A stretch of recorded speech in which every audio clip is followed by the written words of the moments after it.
I think the simple answer to that is it was a little difficult to see on that one slide, but there are elevation contours on that slide.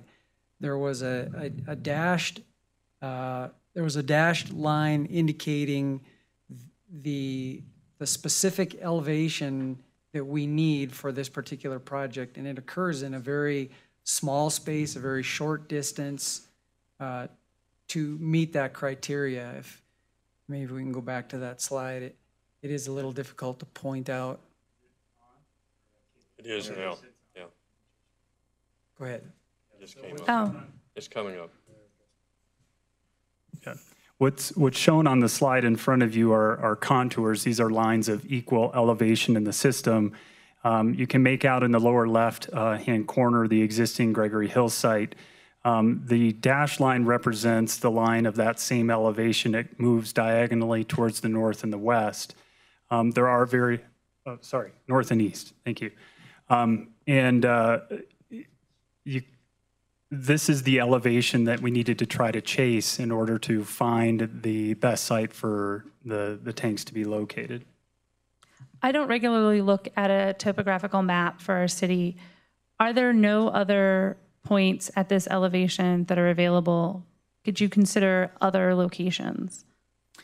The other locations, there are precious few at this elevation, and we mentioned the ones that also align with the other proximity to existing transmission mains and so on. Really, this is a tight quarters for this elevation. This is it. Okay, thank you. I can add the Northridge tank site and the Wandering View tank sites. Both those sites, the tanks sit at the same elevation. So that's why the water level in all those tanks is essentially the same. And you made the comment earlier that those are built out, that there isn't an opportunity to add an additional water tank at one of those instead or in addition. That's correct. Okay. Mr. Baker. Well, thank you, Mr. Mayor. Just to make sure I understand, wouldn't the easiest way to say is that the water level at Northridge and Wandering View and Gregory Hill is the same level? And that's why we have to build the tanks up. Because if we buried them, they couldn't be at the same level. They'd be 30 feet less. So that's why we're forced to do this. Now, my questions go to, because there are winners and losers in this, and we need to have the courage to say that. And the people at the top of Newton Street, they're losing something. The people we're getting the property from, is this the best use of their high elevation and minimizes their losses? Because they're giving up 6 acres of property to us. So does this minimize the economic loss they'll endure by giving up? Because this was sort of a difficult spot to build on, but great view. Yeah, so together in conversations with the property owner, we try to address just that very issue. Some of the other sites specific to this area were immediately along Lowell Boulevard. That has implications for current and future uses in this area. Also along Bradburn and looking at what that might look like. And together with those conversations, this was the preferred layout for them as well. Right, because we could have built anywhere along that diagonal line, right?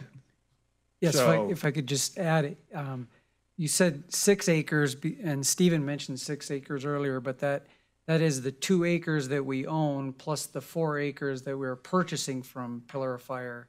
So it's really 4 acres. And our efforts with them were to minimize the amount of land. And one of the things that's been relevant to the appraisals also is what they term as damage to the remainder. Because that's a peculiar shaped location to begin with, that is a factor in both our appraisal and the appraisal that they performed for themselves, was the damage to the remainder. Okay. Now, my next questions have to do with emergency. I know that there was a problem with the pump station on that property about 12 years ago, and it gushed water down the street and caused significant damage. So tell me, what is the emergency plan? I won't worry about a tank failure, because that would take a big bomb to do that. But a pump failure is certainly a foreseeable disaster. So if you could show me how this site better handles a problem like that.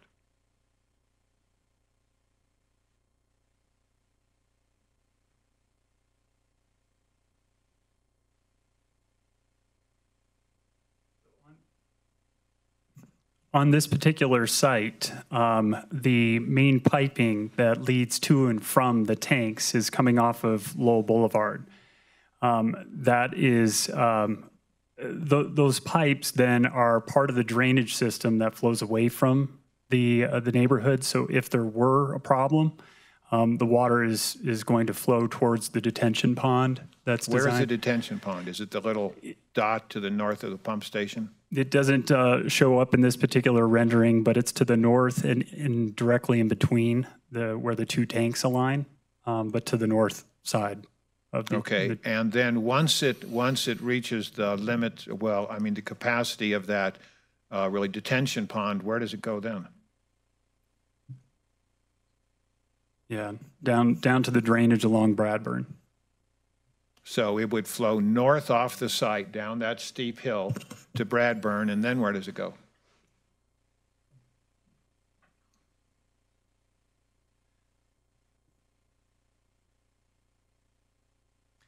It'll flow along Bradburn to the west. To the northeast or the southwest? To the southwest. And then I think it ends up, goes into a storm inlet and ends up eventually in the Allen Ditch. Okay. Over by Oakwood. And it's really my understanding there's a lot of underground water that seeps out of that ridge line. Is that your understanding? I can't speak to that. I don't know. Well, I've been told I've been told that there's a lot of underground water and there are seeps there, and so we don't know about that, and we haven't made any arrangements for that, because one would think that I mean, the pump house was like a mechanical failure, and we have to address that issue. And it sounds like we sort of have addressed that. Okay, and I assume we've done really capacity studies to be able to move all that water away without damaging the properties around it, right? That's correct. There are civil engineering, coming back to that term, techniques and guidelines for how best to size detention ponds, and the detention pond is based on all of those criteria. No. Once it overflows the detention pond, do we have a plan for that? Yeah, the detention pond releases water at historic rates. So what that means is that... So what happened to the catastrophic failure 12 years ago? Because I would assume we had a detention pond, but obviously it blew everything up. There's no detention pond on the existing site. So we didn't have any of those kinds of safeguards there. Correct. So we think that if there's a pump station failure, because of course, if we start at 55, 45 really elevation and have 30 feet of water in the tank, that's a lot of water. And if we had a pump failure, I assume it would just pop out someplace, and then it's downhill from there. So what kind of the catastrophic failure did they plan for in building the detention pond? Is it going to hold the entire 3 million gallons? No, the detention pond is based on a set volume of tank. It's based on a likely overflow event in the case of an emergency, and it's based on storm water and predicted storm flows.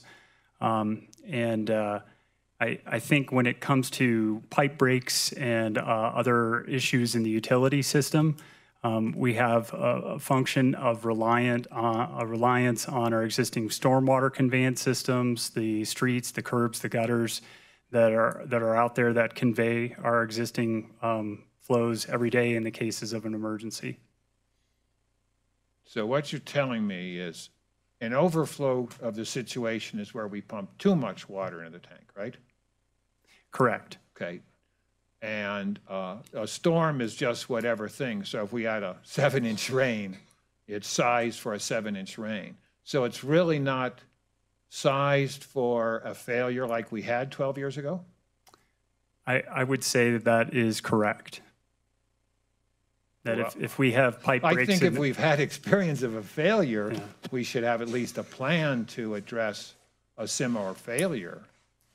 Okay, that's just what I think. Okay. Yeah, sorry, one more thing on that. So our infrastructure is all remotely accessed 24 hours a day and monitored by the same operators that run the Semper Water Treatment Facility.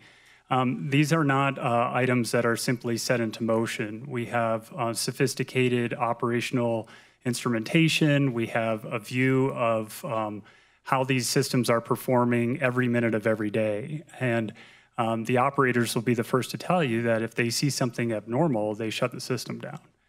Yeah, but if we had 30 feet of water in the tank and there was a pump failure, I don't know what a pump failure is, to tell the truth, but obviously 12 years ago, there was a lot of water that went downhill.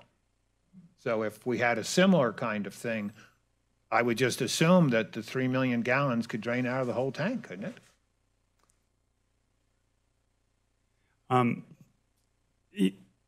There's a series of valves that are installed on all of these systems, and we can readily shut down the pump station in cases of an emergency. And that's really how this gets addressed, is through instrumentation, 24/7 monitoring, and if there is an emergency, we shut it down, just like we would at any of our sites. Okay, so I guess what happened 12 years ago? Or didn't we have those systems in place? I really can't speak to what happened 12 years ago, but I understand from what little I do know about that event is that there was a pipe break inside the pump station. And that then led to water leaving the station. The crews came out to address that. And there was some valve that they could manually turn to shut. And that's ultimately how, how that was addressed. The site was isolated from the rest of the system. Okay, so if that happened there, we could send a crew there and they turn some manual valve that would then keep the 2,900,000 gallons still in the tank and not pouring down people's. I think maybe if we're trying to get to the point is there a way to make any public infrastructure zero risk? The answer is no. There will always be the possibility, but what has changed, I think this gets to your question, what has changed between the time of that event and today is the supervisory control, it's called SCADA, the system that we use at the water treatment plant that controls the pump stations as well as the operation of the tanks is significantly more sophisticated, and it continues to get better every year, but significantly more sophisticated than it was at the time of that break. So our ability to deal with something that is a break or a catastrophic event continues to get better year after year. That may be the best way to answer the question. The new infrastructure of these tanks and this pump station, the probability of failure or an event would be a mere fraction of what it is today with the infrastructure that's in place there at this moment. Okay. I guess what I'm saying in the end is I just feel more really comfortable if there was some designated channel for the remote possibility of a system failure somehow, that the water would go down without causing too much damage. That's all. Thank you very much. Ms. Pinter? Yeah, thank you so much for taking the time, and thank you, Councilor Beaker, for those questions about disaster scenarios. It's really helpful to know that you guys are working to make sure that we have a plan in place. I have a little bit of a different question. We've heard a lot, in addition to concerns about the safety and the site selection, about the loss of the ability to enjoy the views and the sun, particularly the sunsets off the western slope. Is there any plan in place to provide continued access near here on Westminster property to allow residents to continue to enjoy those vistas? I don't know if that's a public works thing or if that's something that would come from a different department.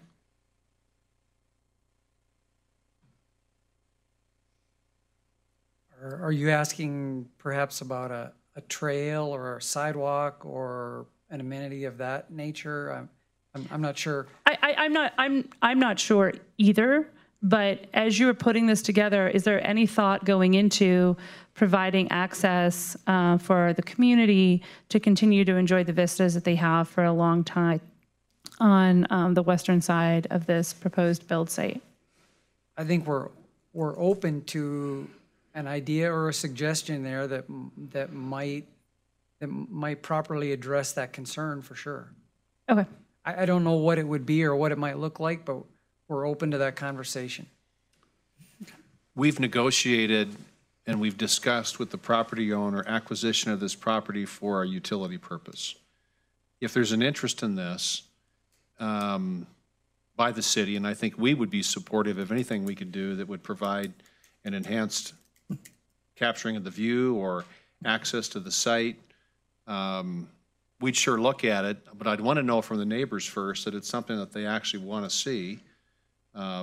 People sometimes have different viewpoints as to whether they want to create public access to areas like that near their neighborhood. So I think we ought to talk about that. It's got terrific views. There's no question, some of the greatest views in the city. So if we had an interest in the neighborhood part, that would be something, would be a mitigation that would be of interest to them, then I think it's a matter of Max and his team approaching and thinking about that in the context of the land acquisition and seeing how that might work together and whether that's a compatible thing to be asking for.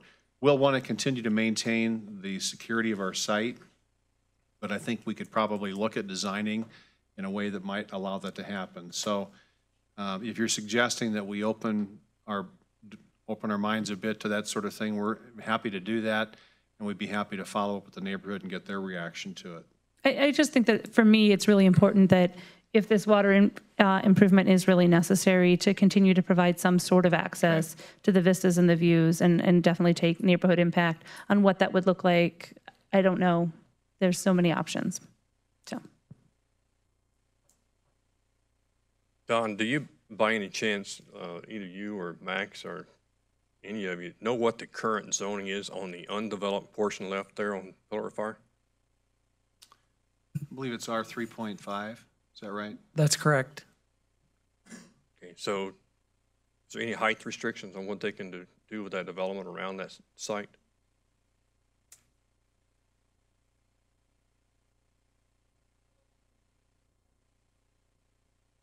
Is anybody in the room who can define what the 3.5 is? I believe that there would not be a height restriction, but I don't want to quote the development. So the question is about the Pillar of Fire land, the undeveloped land, is that correct? The undeveloped land Yeah. around the area that would Yeah, be occupied by the tanks. You know, I can't answer the height restriction. What my folks wrote for me today said it's RE one family residential district, which is a residential district for large lot, single family detached dwelling units. But I don't have any information about a height restriction. Have we, Sorry. Dave, staying with that line, have we had any indication from the owners of that property that they are in any level of discussion with any developers for coming in and doing any type of development on the remainder of that vacant land? Not on that land. Okay. I know we've had a couple of people have come in the city and initially expressed some desires of that stuff along Federal, but nothing in this particular area can I recall. But that is all still open for development, not for, there is no open space there. It's all privately owned, available for development if they choose. That's correct. Okay. Okay, That's one more. go ahead. And just to, it sounds like we're about getting towards the end of this part, but just to summarize, I don't mean to belabor the point, but I think everybody here is very very curious about the option of burying these tanks. I just want to make sure I fully understand staff's perspective on this, which is, it is possible, but we're talking about $6.8 million per pump station, recommended to have at least 2, correct? And even with those 2, it would not necessarily provide the pressure, the usage of those tanks that would be optimal for our water pressure resources for Zone 3. Is that an accurate summary? Yes, that's correct. And is there, and again, we all keep saying that we're not civil engineers. There's no other alternative that would increase the efficiency of this, whether it be any kind of pump tanks, some of the other technology these other cities are using. There's no other remedy that we can do to make burying the tanks more efficient? No, this is the right project. The recommended project is the right project. Thank you. Okay, Mr. Cameron. Sorry, along those lines. So it would be about, if I'm understanding correctly, about 15 million to do it underground. Well, what's the cost not underground? I'm having a hard time finding it right now off the top of my head. Hasn't been presented because the bids aren't open. But do you have a sense of, or you would not feel comfortable since we're doing the bidding process, but? The cost to bury tanks? No, I know it's about 15, but the project cost without, as is right now, without the current budget. So do you feel comfortable answering that? I know we're in the bidding process, or would you rather? I'm actually a little confused by the question, if you guys understand it. So the question I'm asking is, so you just explained that if we were to do it underground, it would be about $15 million. If additionally. I think maybe let's answer it that way. I think what Stephen tried to indicate is that in construction cost, we're talking about add $15 million to where we are today. Oh, okay. So that's what we're talking about. Let's talk about it as a difference. It's a difference of about $15 million. Okay. And if you do it as a life cycle cost, there are other considerations that need to be considered, because you add that amount of working equipment, you certainly have to maintain it. So in a life cycle sense, it could potentially have implications on our utility staffing and our ability to maintain that much more equipment in the system. So those are factors that should be considered. Okay, that's very helpful. So Max, if I'm recalling correctly, though, you have talked about the project budget for this site, and I think that's the comparison perspective that the counselor is looking for. Mm-hmm. Yeah, roughly speaking, the recommended project, all costs included, is $15 million. When we talk about the delta and we talk about the need for redundant pump stations, we also need to consider that burying tanks comes at a substantially higher cost to begin with. And I really can't speak to how expensive that might be. The layback, the setback, and the trenching and the excavation for something like this, especially if there is groundwater that's percolating all over, could be substantial. So that would be, so essentially to do it underground, it would at least be about double of what we currently have budgeted. That's not a bad guess. Okay. Yeah. Thank you. And the need for more land to handle that type of construction. All right, Council, you have any other questions at this time? No. Okay. I'm going to give you about a 5-minute break. We're about a half hour late getting started on our council meeting. So let's take a few minutes. We do have this thing coming back in August for a final direction. We'll have the bid pricing and get the direction from you. As it stands today, we would be prepared to bring a contract before council on August 14th. Okay. All right, guys, I'll give you about 5 minutes, and then we'll come back and we'll try to open council, and we'll be a few minutes late starting that.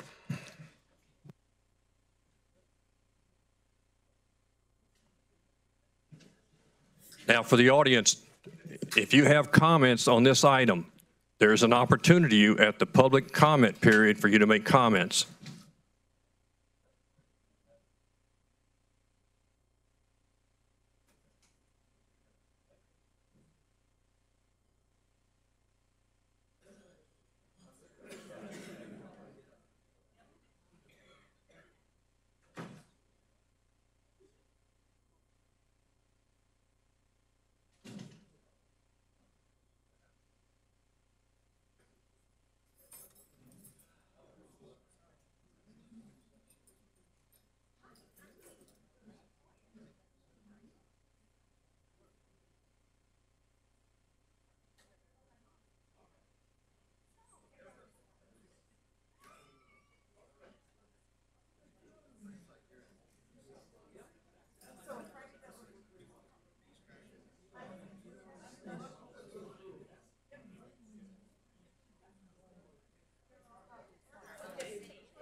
started on the weekend and finish it by Monday.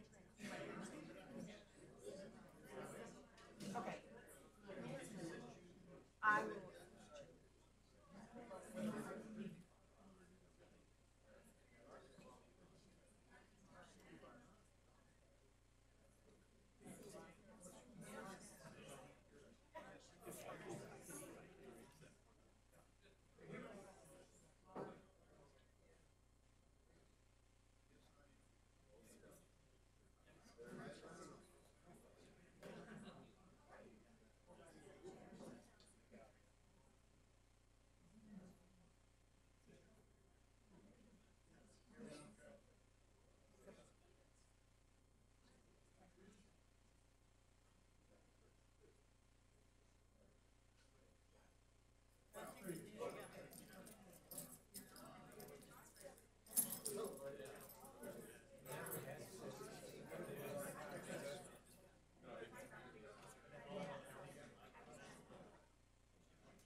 Okay, we all ready?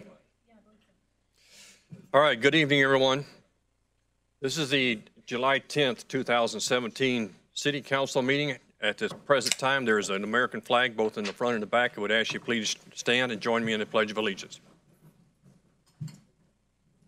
I pledge allegiance to the flag of the United States of America and to the republic for which it stands, one nation, under God, indivisible, with liberty and justice for all. Thank you.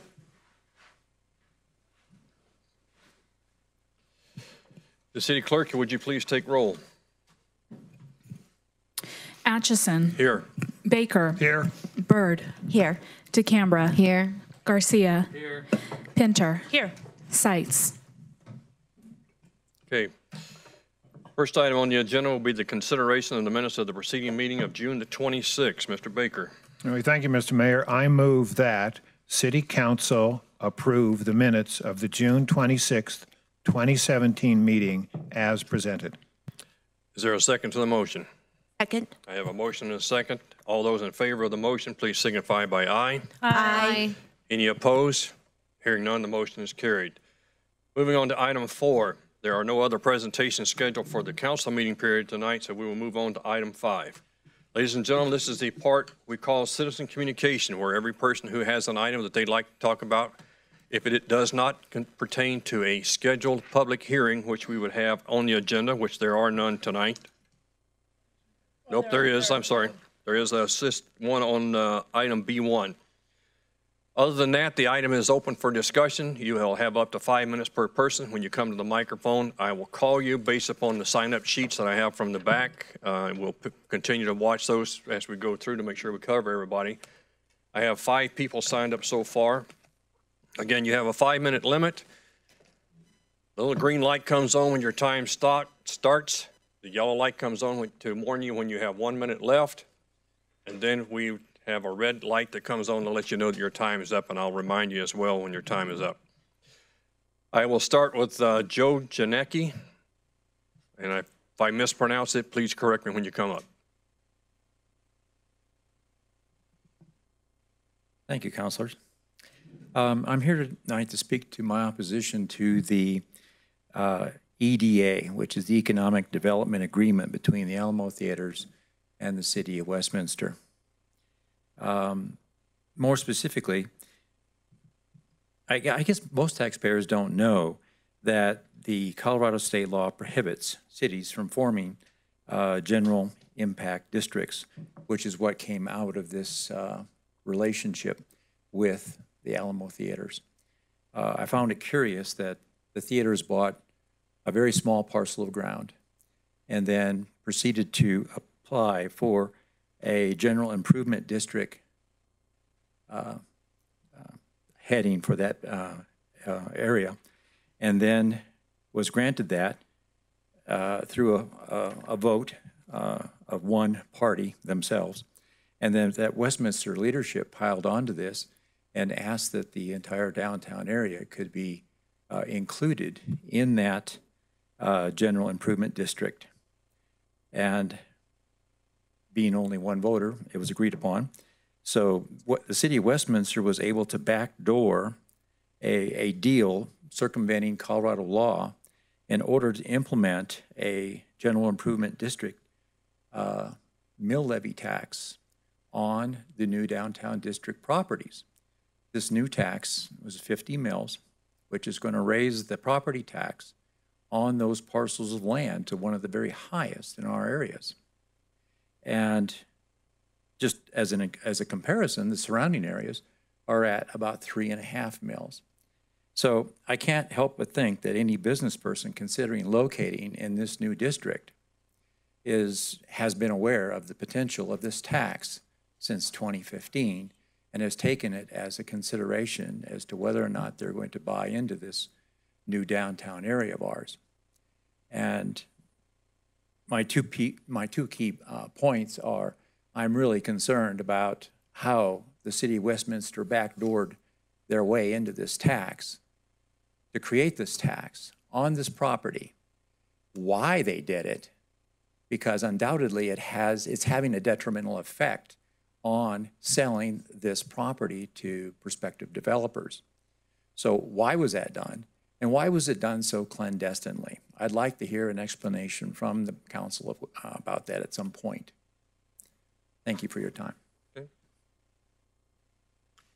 Ms. Nancy Thompson.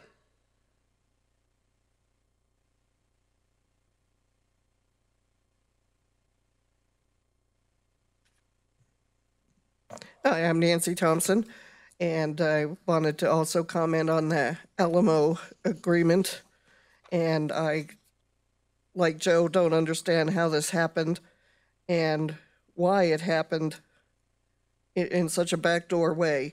And I don't know why they're getting this 100% of taxes, rebates, and building permit fees, construction use tax, sales tax, admission taxes for 3 years, all at this 100% level when other businesses don't get it unless they're Walmart.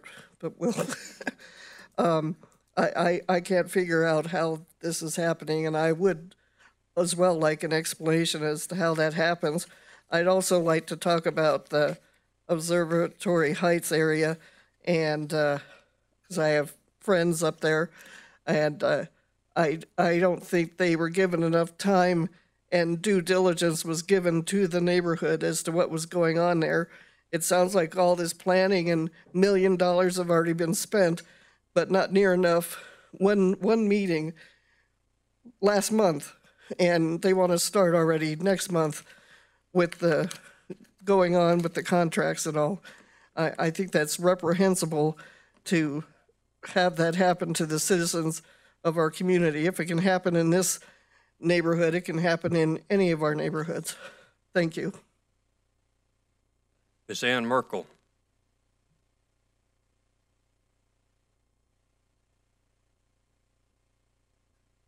Good evening. Ann Merkel, 8180 Turnpike Drive, 80031.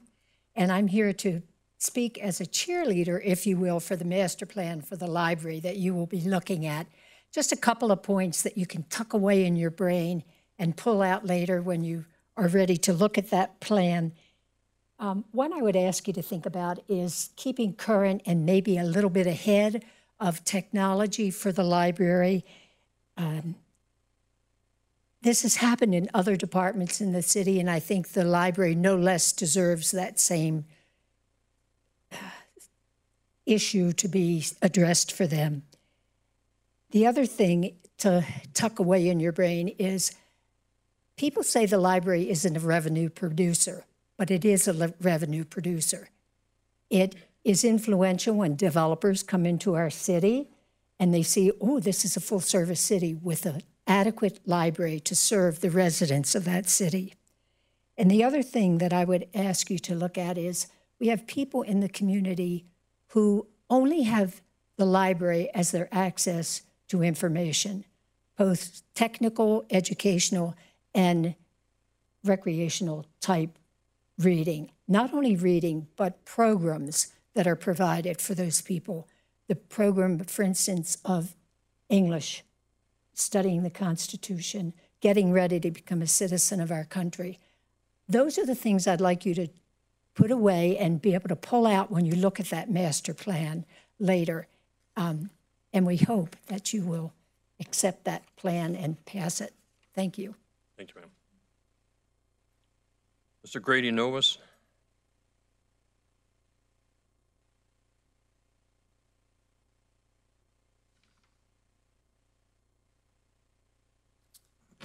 Good evening, everybody. My name is Grady Newis. My address is 11272 West 102nd Drive.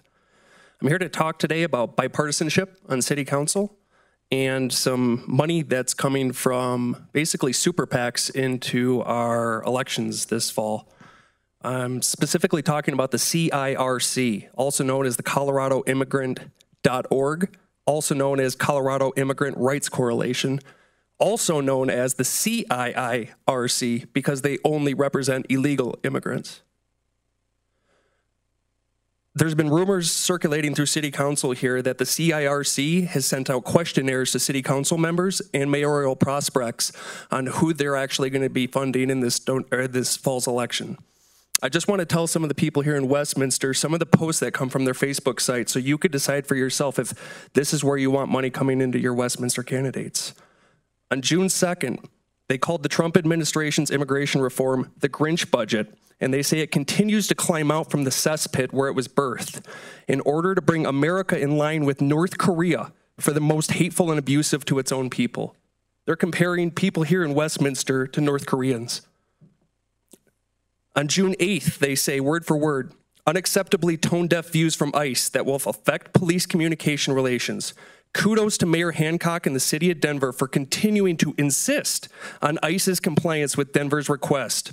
This is another reminder that federal government falls flat on its face in order to pander to hateful rhetoric by pursued failed policies. We need real local sanctuary policies that protect our communities and clearly separate local law enforcement from ICE. May 25th, well done by the city of Denver to protect many more immigrants from unfair deportation due to low-level state offenses. Great work by all CIRC partners and allies to get this done. This was the one that really gets to me on April 17th. Sanctuary cities will be on the agenda April 25th, city council meeting. They're talking about Longmont, by the way. Join us in this important meeting to ask the Longmont City Council to follow the City of Boulder's lead by passing a sanctuary city policy that will make Longmont a welcoming city for all the community. Wait, did I just hear welcoming city? I'm not a genius, but I think that's exactly what Westminster called their sanctuary city policy about 6 months ago, and I was the only person who spoke about it at City Council. Going on to healthcare real quick, June 22nd, the Senate ACA appeal, or the Women and Poor People Can Go Die in Act of 2017, is finally out, and it's worse than we thought. It will hit women first and give the rest of us a chance to prepare for death before hitting us all in 2020. Remember January 23rd when all the pro-illegal immigrant groups berated our city council meeting and Bruce Baker specifically? Guess who posted it on Facebook? The CIRC.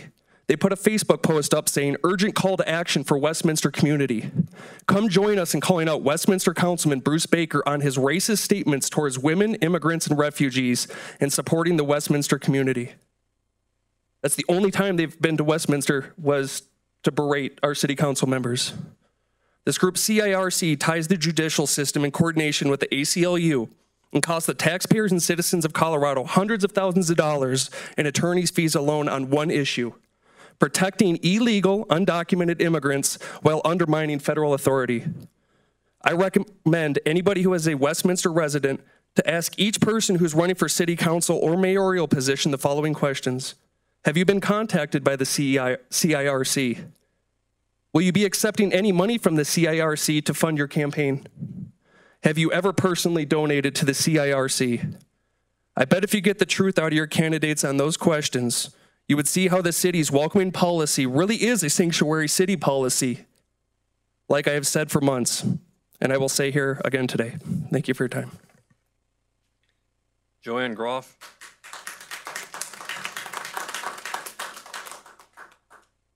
Thank you, Mr. Mayor, council members. My name is Joanne Groff. I have been a citizen of the city of Westminster since 1958, and I've had the pleasure of owning 3 homes in the city. My most recent address is 8121 Meade Street, which might lead you to believe that I'm here tonight to talk about the water project up at the top of Gregory Hill.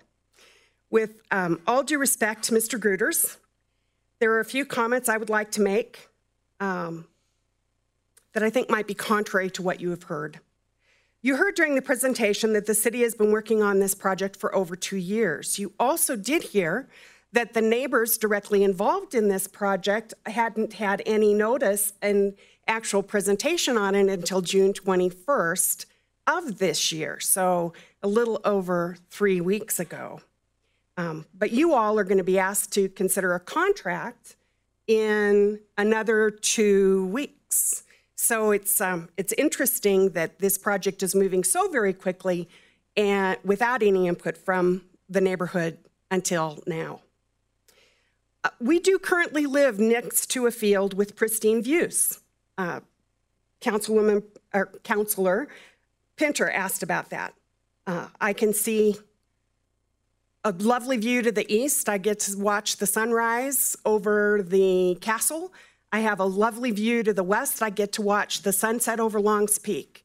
The view to the east will be uninterrupted, but the view to the west, I will now have an industrial site next to my home, not a lovely field where I get to watch owls and fox and coyotes eating my cats, but that's a different story. This issue is not about the views. It absolutely is about the impact to it and the value impact to at least 4 to 5 of those homes that are directly going to be along the corridor. And with true respect to Mr. Gruters, I don't believe he's an appraiser. And let me tell you, I know the city of Westminster has been looking for affordable housing, but I don't think the way to make affordable housing is to lower the value of homes that are currently existing in the city. I encourage you to leave tonight, and as you leave, go to the south, go to the very end of your parking lot, and look up at the water storage facility that's there, because that will be the view that's offered to 3 of the homes, actually, yeah, 3 of the homes that are going to be directly impacted by this project. Exactly that view. That's approximately the same amount of distance from these homes that you're going to get when this project is built out. Our home won't be that impacted. Our home actually will sit right next to the 26-foot tall, larger than our home pump station. Now, if you looked to the pump station that currently exists, you might wonder why the new pump station needs to be that large, but what I'm hearing is that as it sits right outside my bedroom window, it's only going to be as loud as our conversation is tonight, no louder than that as we try to sleep. Again, to say that these storage facilities have no impact to the value of these homes is ludicrous. I know that the staff has presented to you that this is the only viable solution. What I would offer is that perhaps this is their best solution, but there may be other reasonable options available. I know Mr. Tripp would like to separate the process from the project in this case and tell you to go ahead with the project even though the process was flawed in engagement with the neighborhood. But I don't see how you can separate those and still maintain the kind of relationship that you want to maintain with your city, with people involved in living in the city. For years, I was proud not only to be a resident of the city of Westminster, but to represent Westminster in a variety of ways. I am sorry to say that if this process continues the way it's going, I'm going to be the proud owner of a home that was really cool in the city of Westminster that isn't going to be quite as cool now as it was before, that unfortunately is going to be located in the city of Westminster. I would ask you to slow this process down. It very well may be that with engagement of the community, we'll decide that the project that's in front of you is the very best option. But to do it in such a cavalier manner, without the involvement of anyone that's directly impacted, I would hope that this city council thinks more of their constituency than that. Thank you so much. Michelle Kelly. Miss Kelly, you're up.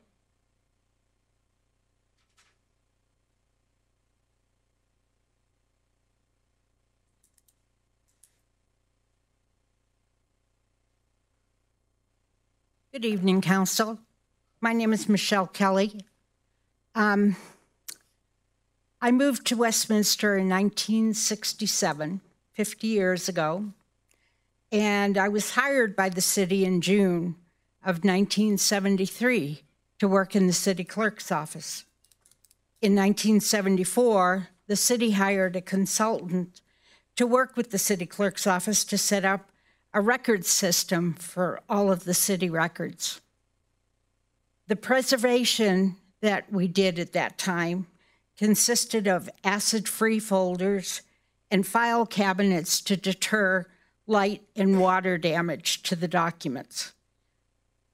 So much has been done recently to be able to preserve documents in a much better way than that. And your library master plan talks about an archive center, and I would like to encourage you to start work on the archives project in Westminster immediately, because the records that we have go back to 1911 and are deteriorating every single day. And I would like to see them protected. Thank you. Thank you, ma'am. Ms. Marilyn Flockman.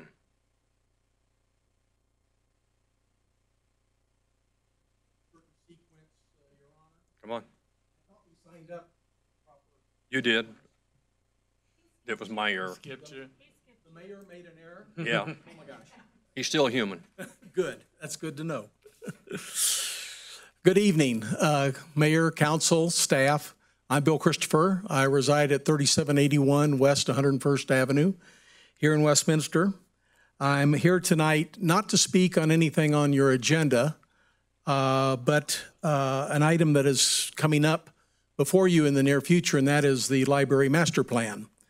And first, I want to thank both council and staff for sending that out early, making that available to the public so that those of us who are interested in it could review it and digest it and see what all's included. I've lived here in Westminster some 48 years. 33 of those years were working for the city of Westminster. In addition to that, I had the opportunity to serve 8 years on the RTD board. And so I've seen a fair amount of change. I've seen a lot of history made during that time. And a lot of history has taken place here and in the area. And it's important, I think, to capture that. As Michelle mentioned, a lot of the old records need attention with more current techniques as far as storage and preservation. And I think that's one of many arguments in favor of especially the part about the archival aspect of the master plan. You know, Westminster has evolved into a fine community, a full-service city government, as Ann Merkel touched on in her comments, a complete community, which includes hospitals, retail centers, employment opportunities, full range of housing opportunities, public schools, private schools, entertainment, hotels, outstanding public facilities. All this makes me wonder, though, how much of the history of all the actions behind what has evolved here has been captured and archived properly. Our history is important to all of us. We need to know how and why we have gotten to where we are and to guide future decisions. And when I say that, I'm looking at council in particular as far as guiding this city in future years. The library master plan is a solid plan to adopt and follow. The archival component is well thought out and deserves city council support. Given the unfortunate status of the Westminster History Center, which I think you're all familiar with its doors shut for the summer that I emailed you about earlier today, the need to have the city step up with providing expanded archival work becomes all the more important. It looks, in my humble opinion, that the death knell of the Westminster History Center is upon us with lack of funding, lack of support from the Westminster Historical Society, and it's important to be able to archive all important documents. And I'm not pointing my finger at the Historical Society. They simply don't have the resources. But the city can have the resources if you make it a priority. So let's not shut out Westminster citizens from being able to study and enjoy their own history in the days and years to come. Thank you very much. Thank you, sir. Ms. Flockman?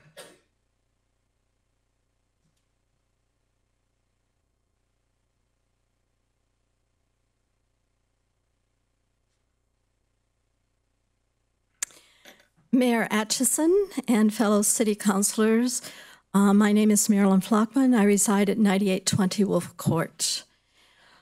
Thank you for the opportunity to appear before you concerning the recently released Library Strategic Plan in which a Westminster Archives Center was proposed. Each of you graciously accommodated our request to meet and discuss the history of our city. We were inspired with your expressed vision for our city and for the value you place in the recording of our history. You have devoted your time and talents to address the many needs of our city. But each and every great city deserves a great recorded history. This is accomplished through the establishment of an archival center. Some of you were able to participate in a field trip to the Longmont Archive Center, an exemplary model. Our visits provided a visual image of what we can in Westminster strive to accomplish for us. As we observed in Longmont, the securing, the accessioning, the archiving, the preserving, the accessibility of Westminster archives requires a professionally trained and experienced archivist. You are to be commended for including in the library strategic plan the resources to provide for this professional archivist. I've had the privilege over the past 50+ years to be employed by Adams County School District 50 schools as a library media technologist who on a daily basis taught information retrieval skills, research and reference skills, literacy competency, civic, government, and historical concepts to many of our young adults. My background of over 55 years as a Westminster resident reinforces my belief that a Westminster Archives Center needs your immediate and passionate action. In conclusion, you have our support, our enthusiasm, and our citizen advocacy to assist you in the formation of a Westminster Archival Center. Without history, there is no future. Thank you. Thank you, ma'am. Mr. Charles Ragsdale.